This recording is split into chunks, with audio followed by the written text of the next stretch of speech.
তোক মুই কইসং না একদিনে তুই একটু নজর রাখবু হ্যাঁ তুই মোর কথা শুনলু না হে কে আজ মুই কোয়া কথাটা হল না নাই ফলিল না নাই হ্যাঁ আরে আমরা গরুর গোবর দেখলে চিনি পাই কোন গরুই হাঁকছে তুই আর মোক কি শিখাবু কথা না শুনলে এইরকম হবে মুই তোক আগতে কইসং বলে একটু নজর রাখিস বিদেন বাড়ি খান হ্যাঁ আজকে কি করছে তুই কত হ্যাঁ আর কয়টা দিন আছে হ্যাঁ এই ৬-৭টা দিন পাছত তো গোসা দেওয়াই নাগে ধান কয়টা গাড়াই নাগে হ্যাঁ এলাহে যদি গরুই বিদেন খায় হ্যাঁ ওই বিদেন তুই কিভাবে তুই গাড়বু তুই হ্যাঁ তাও যদি এলা আগালে খালে তাও একটা অন্য কথা আছিল একে গোড় সোপেই খাইয়া গেছি ওই মানুষটা খাওয়া দাওয়া করিয়ে কলের পাড়ত গেছম ঠেঙ্গাত ধুবের হ্যাঁ ওই ফলকতি আসি এলা কার গরুই বিদিন খাই হ্যাঁ মুই দেখাও পাং নাই তাও যদি এলা দেখা পালু হয় তাও একটা অন্য কথা আছিল হ্যাঁ দেখাবাস নাই এদি উঠি যাং না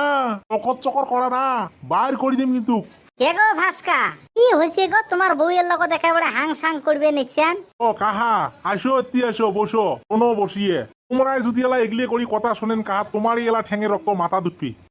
কি হইছে বসো শোনেন এলা বসো হ্যাঁ কি হইছে কি হইছে মানে দেহত হ্যাঁ এই ১ সপ্তাহ ১০ দিনের ভিতরে আমাক ধান গাড়া খায় মাটি ঠাটি একে বরণ দেওয়া শেষ তা খালি বিদেন তোলমো আর নিয়ে যায় গারমো হ্যাঁ আর মাঝতে দেহত কেমন উল্টিটা নাগাল হ্যাঁ কার গরু মোটামুটি মোর তো একটা আইডিয়ে গরু বোধহয় ৫-৬টা গরু আছে আসিয়ে একে গোটাই বিদেন খান খাইয়া থেকে ঢকঢকা করে থুয়ে গেছি ৫ পাল্লা ধানের বিদেন গো বুঝছেন না ওর একটা আইডিয়ে তোমরা বোধহয় হাইয়েস্ট ১ ঘন্টা মান বোধহয় বিদেন ২০ কাড়ে বোধহয় পেই করা যাবি বিদেন বাড়ি খানত থাকিয়ে আর সব গরু খেয়া ছাপা করে থুয়ে গেছি এরা দেখতো হ্যাঁ এত আশা দশা করি ধান গাড়ং বলি বিদেন ফেলাইছেন তাও যদি গরু খাইছে এলা গাড়বেন কি ভাবে তা আর ধান না গাড়লে ফির খাবেন কি এই কি কবেন গো আজকাল মানুষের চোখর শেল নাই গো বুঝছেন না এই যে মুয়ো তামুল বাড়ি খান এত মশারি জাল দিয়ে ঘিরছং গরু ছাগল আটকাং বলিয়ে বুঝছেন তাও মাথা ঠেলি সন্ধ্যায় কোন দিয়া ইটা গাছ খায় উটা গাছ খায় এত দাম দিয়ে আনিয়ে গাছ গিলে গাচ্ছি হ্যাঁ তার সয় গরু বাছুরের অত্যাচারত মানে গাছ রাখা না যাওয়া হয়ে গেছি না গো কাহা এতদিন আমরা নজরে রাখছিলাম হঠাৎ করে আজকে গরু বাছুর আসবে হ্যাঁ কাই জানে মুই তো এতদিন নজর রাখছো আসি না দেও কাজিয়ে করবে নানাকে ঝুনটা কপালত আছে ওটি হল এলা যদি ধান গাড়িবে চান একটা কাম করো বিদেন দেখো কারবা যদি পান কিনি আনিয়ে গাড়ো ছাড়া তো আর উপায় নাই কাজিয়ে করলেও আসবেন নয় ডাঙাডাঙি করলেও আসবেন নয় তাও যদি এলা গরুর মালিকক ধরের পালেন হয় হ্যাঁ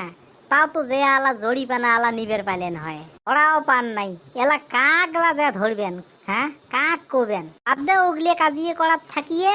ওটাই বিদেন পান দেখো কিনি আনিয়ে গাড়ো ভুই ঢাকি থন এই বেলা যদি গাড়ি থন ওই বেলা তাও ২ মুঠ পাবেন এই কাণ্ডটা যে কায় করি মোর তো আইডিয়ে